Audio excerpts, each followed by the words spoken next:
Technician's Brewery. Seriously random.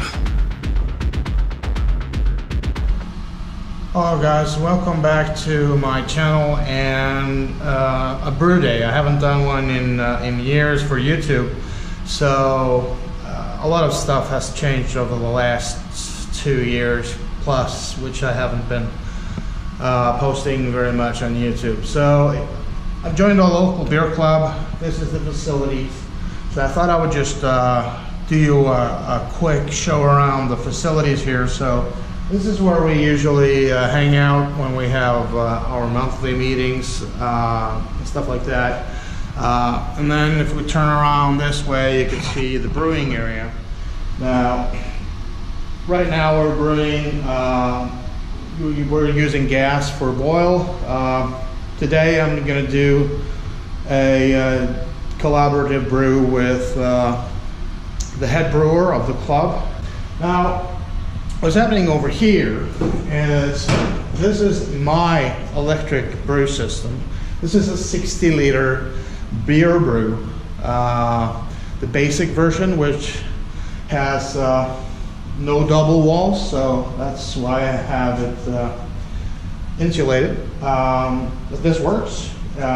So it's grated on the inside here, and what I'm doing here is I'm heating the strike water for our mash. This is the club owns this. This is a 110-liter mash tun, and these are 75-liter boil kits. Now, this is my old brewing system right here, which is the beer brew 30-liter version, but this has got the double walls, but I still have it insulated.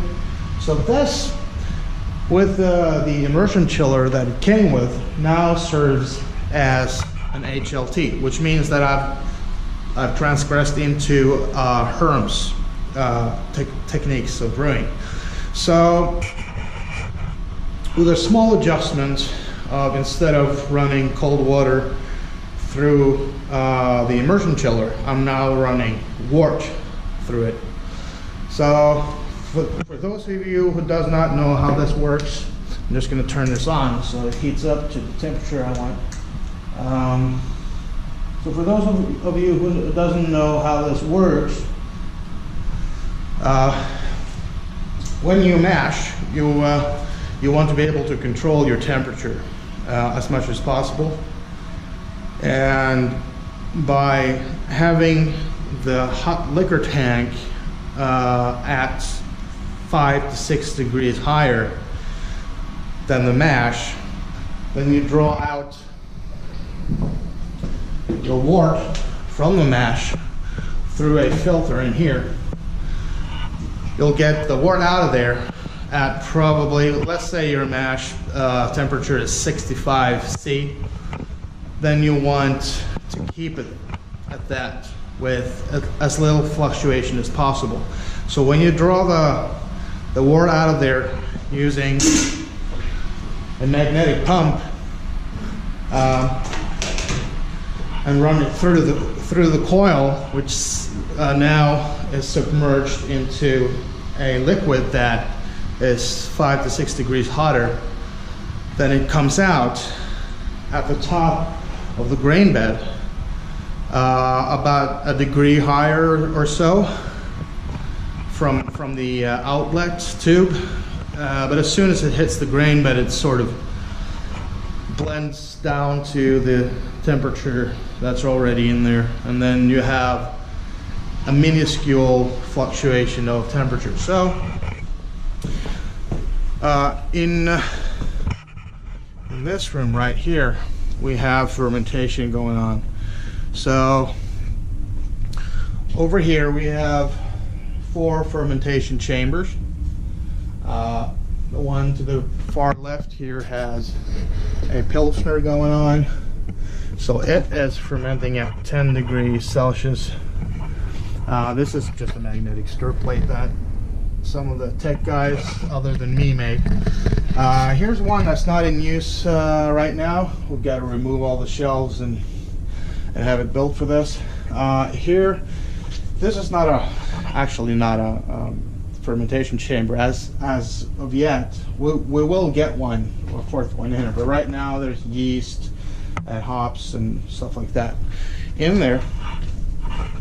This one has a batch going that I brewed 2 days ago, and I'm fermenting it with a Kveik, which is a Norwegian traditional farmhouse ale yeast.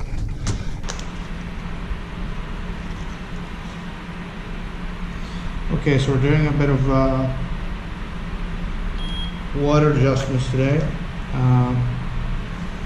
We're adding calcium sulfate and sodium and calcium chloride to the mix,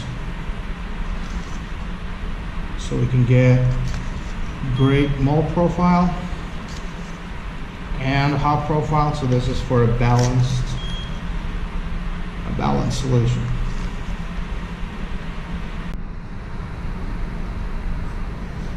Okay, so now we need 12 milliliters of calcium chloride, and then we're done with all of our water adjustments.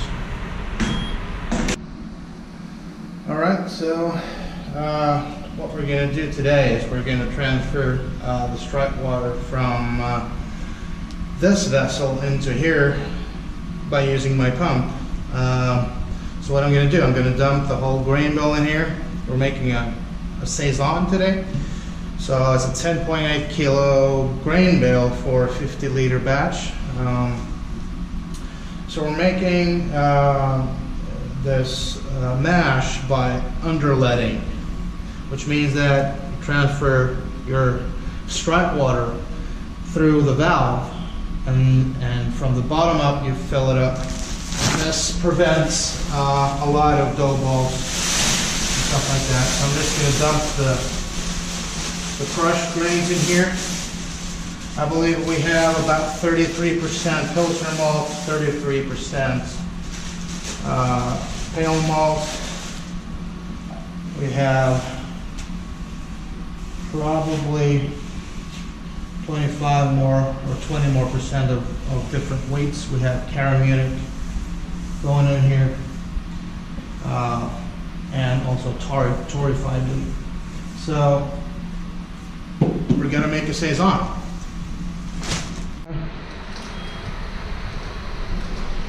All right, so we're getting there.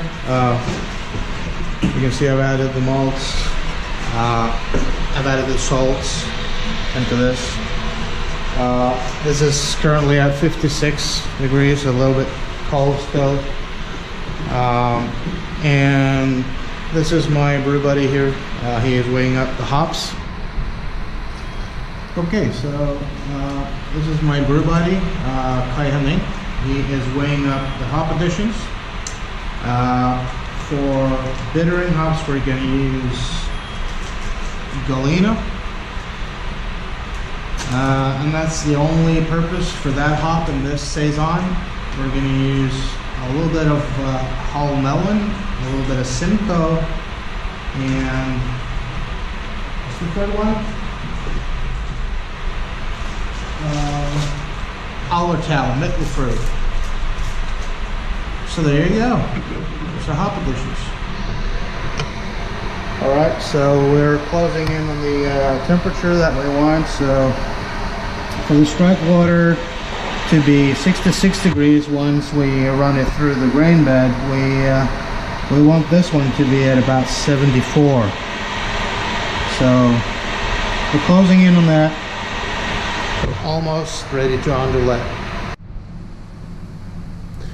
Alright, so we're back now. This is the HLT, hot liquor tank. This is the mash tun. We're now running a recirculation through this pump here. So we hit our numbers spot on, 66 degrees in the grain bed. The outlet from the Herms coil down here is at 68 degrees Celsius. So that's a two degree higher than the medium of the grain bed, which is perfect. So we're gonna do this for 60 minutes, and we're gonna do a 30-minute mash out at 78 degrees. We're gonna turn up the heat of the HLT here to 78 degrees Celsius, and we're gonna mash out for 30 minutes. Okay, so just to show you what we're doing here is temperature in the hot liquor tank is just around 69 centigrades. And if I move my probe over to the outlet of the mash, we're at 66, 67 degrees. And we wanted 66 degrees in the grain bed. And if we go to the grain bed, we are at 65.9 degrees. I think that's to be called spot on. So the water that we use in the hot liquor tank is actually going to be used for sparge water.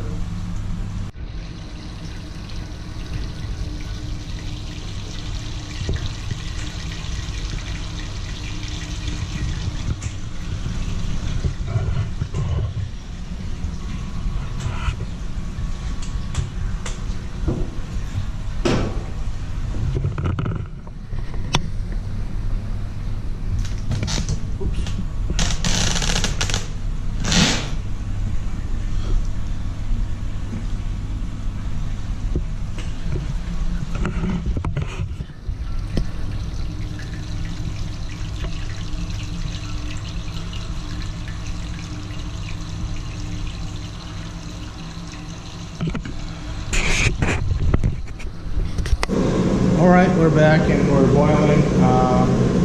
There's a lot of Pilsner malt in this, so we're doing a 90-minute boil. We've been boiling for 30 minutes. We just did our first hop addition. You can see some green goodness in the hop spider. We had to also replace the propane tank. And yeah, so Galena bittering hops are in there now. We're going to boil for 50 more minutes, and then we're going to do another hop addition, Werflock, and then one more at flame out. Okay, so our small problem here is that we're going to use this yeast, which I harvested from a very recent batch of Saison, which is the Mangrove Jacks M29 French Saison yeast, and it calls for temperatures between 26 and 32 centigrades in order to produce those funky farmhouse notes that a Saison should have. So the problem is our fermentation chamber is broken, so it's probably going to ferment lower than that. So just going to have to go with the flow. So that's the only point we missed so far. We're spot on all of our numbers from mash in temperature to gravity. Had to do a 20-minute extra boil because we took in a liter or so extra from the mash tun, and that gave us 2 points lower gravity pre-boil. But we made up for it by boiling it for about 20 more minutes, 15, 20 more minutes, and we're just where we're supposed to be. All right, brew day's over. We cleaned up nicely after ourselves. So everything is clean, everything is shiny. So we'll leave the stuff where we found it, and we'll make it pleasant for the next person who comes in here. So that sums it up. We ended up hitting our numbers all the way. This is the second time for me brewing at this facility. Luckily, I had a good experienced brewer on these equipments with me. So we were actually able to hit every single number on the dot. So our Saison, we were supposed to hit an OG of 1054. Specific gravity, and we did. So we're all happy. So thanks for watching. Cheers, and 17. Technician's Brewery. Seriously random.